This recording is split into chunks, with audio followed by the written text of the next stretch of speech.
अस्सलाम वालेकुम दोस्तों।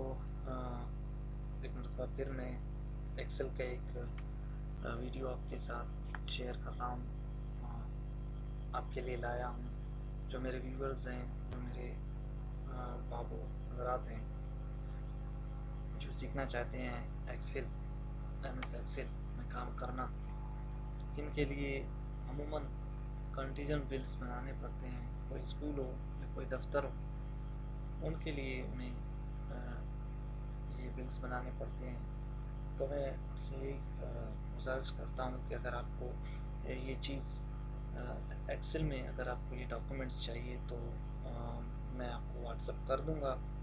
आप मुझसे मेरे व्हाट्सअप पे मैसेज करें या मेरे कमेंट्स, यूट्यूब के कमेंट्स में मुझे बताएं, तो मैं आपको ये जो डॉक्यूमेंट्स हैं, कंटीजेंट बिल है, टीए बिल वगैरह हैं, जितने भी हैं, मैं आपको व्हाट्सअप कर दूँगा और आप उनकी प्रैक्टिस भी करते जाएं। इंशाल्लाह आप सीख जाएंगे। तो आज मैं आपके लिए लाया हूँ फुली वोचर कंटीजेंट बिल, जो हमारे कंटीजेंट बिल्स होते हैं उनमें इस्तेमाल होते हैं। ज़्यादातर तो अमूमन स्कूल्स के जो है ना वो फर्म वाले बनाते होंगे, फर्म वालों की मदद से है ना बनाया जाता है। तो ये फॉर्मेट हर किसी के पास हो सकता है, लेकिन मैं आपको ये फॉर्मेट भी भेज दूँगा आपको अगर ज़रूरत है। तो मेरे चैनल को सब्सक्राइब ज़रूर कीजिएगा। सबसे पहले ये एजुकेशन अफेयर्स की कोर्स होती है, उसके बाद आपका जो मंथ होता है, जिस मंथ में आप बिल पास कराते हो, वहाँ पर ये तारीख लगेगा। यहाँ पर आपका कोड लगेगा, जो स्कूल का कोड है या किसी कॉलेज का कोड है या किसी ऑफिस का कोड है, तो यहाँ पर वही लगेगा, जो भी है 90-50 है या 98 है, जो भी है। तो यहाँ पर आपका स्कूल का नाम होगा या ऑफिस का नाम होगा या कोई कॉलेज का नाम होगा, उनके नाम होगा। उसके बाद जितने बिल्स आएंगे, आपके पोस्टेज एंड टेलीग्राफ में अगर कोई बिल है तो आप उसके सामने उसकी रकम लिखेंगे। अगर आपके सामने टेलीफोन एंड ट्रंक्स का कोई बिल है, उसके सामने उसकी रकम लिखेंगे। अगर आपके पास कोरियर एंड पिलर सर्विसेज हैं तो उनके सामने आप उनका रकम लिखेंगे।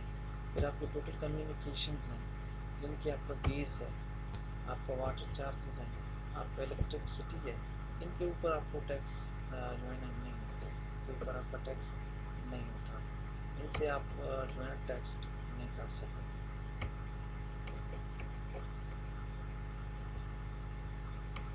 इलेक्ट्रिसिटी के बाद आपका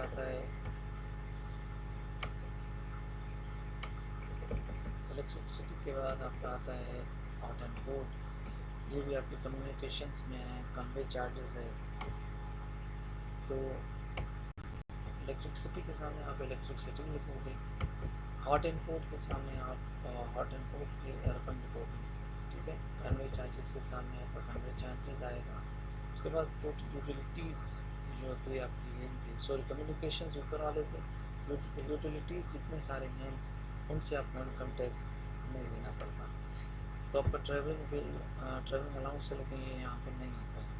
ट्रांसपोर्टेशन ऑफ गुड्स है आपका, यहाँ पर आपका BRA काटा जाता है ट्रांसपोर्टेशन से, शायद 15.5% या आपके जितने POL है आपका, जो स्टाफ के कार्स हैं, मोटरसाइकिल्स हैं, उनके लिए आप बिल बनाते हो। टोटल ट्रैवल एंड ट्रांसपोर्ट्स यही है आपका। नीचे हम जाएंगे तो जर्नल्स में आपकी स्टेशनरी आएगा, स्टेशनरी पर आपको GST कार्ड किया जाएगा। यहाँ पे आप लिखोगे रकम। तो प्रिंटिंग एंड पब्लिकेशन है आपका, उसके बाद newspaper and articles and books, ये रकम है आपके 11,000। उससे नीचे आप जाओगे तो आपको मिलेगा यूनिफॉर्म मिलेगा, aviation fares and other nationals मिलेगा, अदर्स मिलेगा, अदर स्पोर्ट्स मिलेगा वो के सामने। यहाँ पर मैंने एक बिल बनाया न्यूज़पेपर का, तो न्यूज़पेपर हमारा जितना भी रकम होता है, हाफ फर्स्ट हाफ होता है, सेकेंड हाफ। तो फर्स्ट हाफ के हिसाब से मैंने बनाया 11,000, तो यहाँ पर टोटल 11,000 आ गए। टोटल जर्नल्स में, ट्रांसपोर्ट में, और पास मशीनरी में अगर है तो मशीनरी है, फर्नीचर फिक्सर है तो फर्नीचर है, रिपेयर बिल्डिंग है repair building, total repair and maintenance है तो ग्रास अमाउंट आपका होगा 11,000। तो 4.5% ऑफ इनकम टैक्स कैसे निकालें, चलिए जी। तो मैं आपको इनकम टैक्स का तरीका बता रहा हूँ। सबसे पहले हम क्या करेंगे, ये जो ग्रास है, ग्रास से पहले इस खाने में हम क्या करेंगे, बराबर लगाएंगे। बराबर के बाद हम इस खाने को सेलेक्ट करेंगे। उसके बाद हम यहाँ से शिफ्ट दबा के ज़रब हमें किसके साथ करना है, 4.5% से क्या करना है हमें, ज़रब। तो ये हुआ 4.5% से ज़रब देकर हमने इंटर लगाया तो 495 हमारा इनकम टैक्स है। नीचे जाते हैं नेट अमाउंट में कि 10,505 कैसे आ गया, तो इसका भी फार्मूला मैं आपको बताऊँ। सबसे पहले फार्मूला लगाने से पहले आपको क्या करना पड़ता है, बराबर लगाना।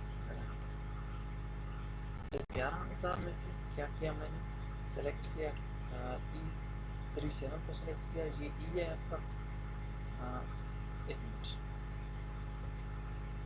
ये आपका क्या है, ये ई है, ये आपका कॉलम। और ई के सामने आपका जो 37 जो है ना, ये बराबर है, ई बराबर है किसके, 37 के। उसके बाद मैंने क्या किया है, मैंने इसको किया है माइनस। यहाँ माइनस है आपको कंप्यूटर में, माइनस लगा कर मैंने क्या कर दिया, सेलेक्ट कर दिया E38 को, इसको E38, ये आपका और ये आपका ई। तो मैंने इंटर लगाया तो मेरे पास 10,505 बच गया। Is 10,505 ओनली यहाँ लिखा जाता है। ये हो गया कंटीजेंट बिल आपका फ्रंट साइड। अब इसके बैक साइड की तरफ हम आते हैं।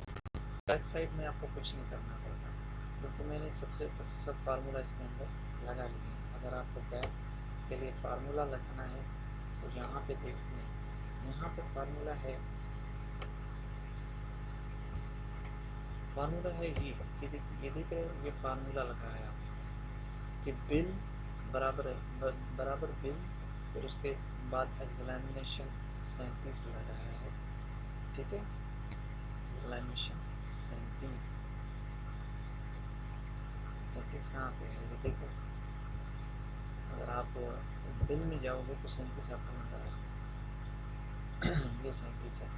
और मैं आपको बिल में दिखाऊँ तो बिल में आपका 37 कहाँ है, तो वो ये 37 है, ये 37 है, ये 37। इसको हमने क्या किया, ये बिल लिखा हुआ है शीट पर तो हमने बिल लिखा, बिल 37, ठीक है।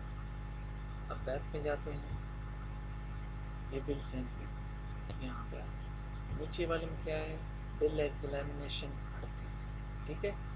उसके बाद क्या है, बिल एग्जामिनेशन 40, तो रकम आ गया। तो मैं अभी आपको बताता हूँ फार्मूला।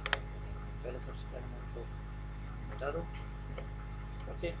तो मुझे क्या करना है यहाँ पे कि मैं ऐसा फार्मूला लगाऊँ कि जो बिल वाला रकम ऑटोमेटिक यहाँ पर तो इसके लिए मैं क्या करूँगा, बराबर लगाऊंगा। बराबर के बाद ये देखिए, ये शीट मेरा है, बिल का शीट है,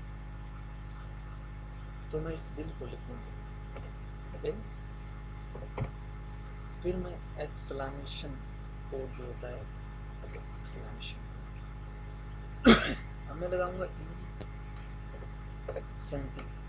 अब ये E37 कहाँ से मैंने लिया है, ये मैंने लिया है बिल से, जो बिल में E37 था उसे मैंने लिया। अब मैं इंटर लगाऊंगा तो ये 11,000 मेरे आ गए। उसके बाद मुझे क्या करना है, दोबारा से मुझे फार्मूला बनाना है, बराबर लिख के फिर बिल, उसके बाद एग्जामिनेशन, फिर आपका 38,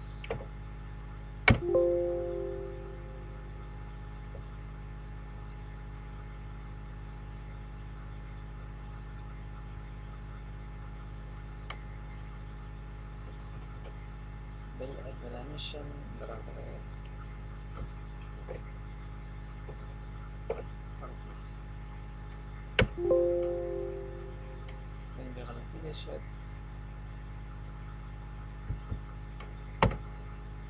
तो देखते हैं,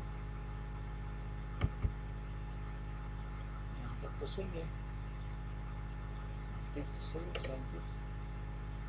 अब बिल में देखना है कि कहाँ पे है हमारा 455? क्या ये 38 पे है? नहीं, हाँ ये ई बराबर 38 पे। चलिए फिर से देखते हैं, ट्राई करते हैं इसे। हाँ बराबर है एक्सप्लेनेशन को 38।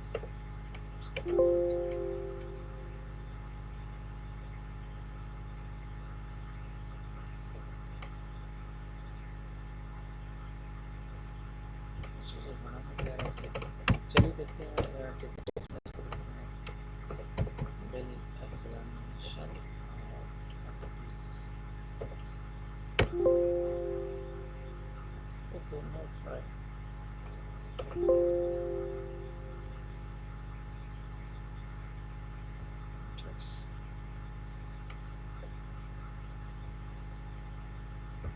चलिए यहाँ पे काम नहीं कर रहा है, सॉरी विचार में काम नहीं कर रहा है, लेकिन काम करता है। पता नहीं क्यों ऐसे कर रहा है। बिल उसके बाद है एग्जामिनेशन 40 को देखते हैं।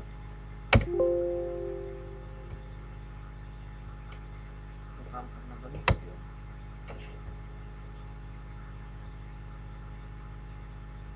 चलिए वापस उसी अंडू में जाते हैं, देखते हैं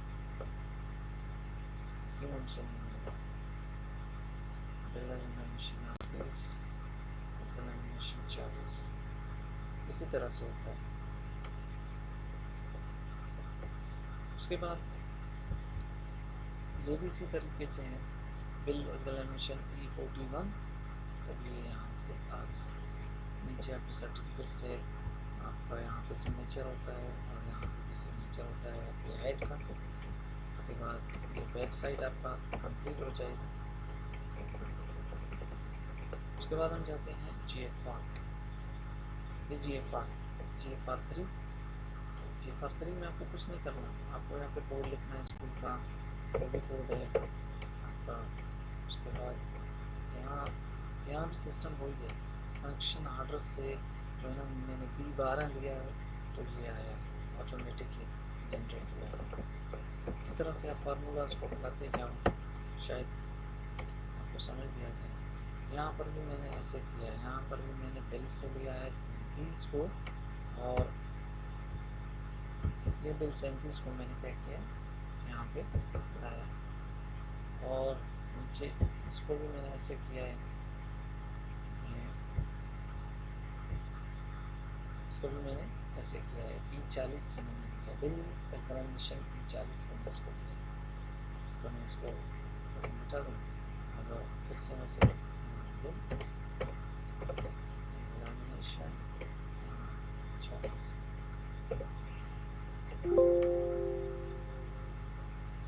पता नहीं क्यों काम नहीं कर रहा है, इस्तेमाल तो करना चाहिए, पता नहीं क्यों काम नहीं कर रहा है, शायद से मांग रहा है इसी वजह से। तो चलिए अभी हम बढ़ते हैं सैंक्शन ऑर्डर की तरफ। ये हमारा सैंक्शन ऑर्डर होता है, तो यहाँ पर आपका स्कूल का नाम लिखा जाता है, उसका नंबर होता है, डेट होता है। उसके बाद नीचे जाके आप लिखोगे कि 1 है, तो यहाँ पर भी आप इसी तरीके से कर सकते हो। वहाँ से कट पेस्ट करके आप बिल से ये चीज़ें कट पेस्ट करके यहाँ पे ला सकते हो। 11,000 है, 11 का 11 आपको। तो ये था हमारा आज का वीडियो, कंटीजेंट बिल आपको सिखाया। इंशाल्लाह नेक्स्ट वीडियो में हम आपके साथ फिर से हाजिर होंगे। तब तक के लिए